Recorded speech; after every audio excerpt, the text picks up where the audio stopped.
চট্টগ্রামে আইনজীবী সাইফুল ইসলাম আলিফ হত্যার সঙ্গে জড়িত অন্তত ২০ জনকে আটক করেছে পুলিশ।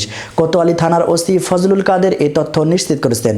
মঙ্গলবার বিকেলে ঘটনার পর থেকে মধ্যরাত পর্যন্ত নগরীর পাথরঘাটা মাথারপট্টি, আন্দরকিল্লা, হাজারীগলি এলাকায় অভিযান চালিয়ে পুলিশ তাদের আটক করেছে।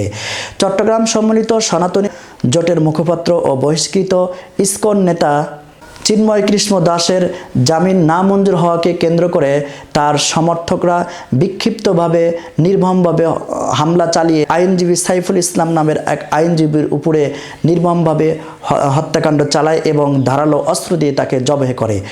এদিকে দিনভর সংঘর্ষের ঘটনায় রাত 10টার পর থেকে নগর জুড়ে চলছে যৌথ বাহিনীর অভিযান। তবে তার আইনজীবী সাইফুল ইসলাম হত্যার বিষয়ে কোনো মামলা হয়নি বলে জানায় পুলিশ।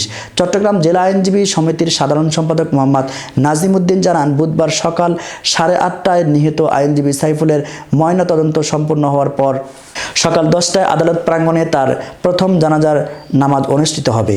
এরপরে বেলা 11টায় নগরীর জামিয়াতুল ফালাহ জাতীয় ঈদগাহ মাঠে দ্বিতীয় দফা এবং বাদ আসর গ্রামের বাড়ি লোহাগড়ায় তৃতীয় দফা জানাজা অনুষ্ঠিত হবে।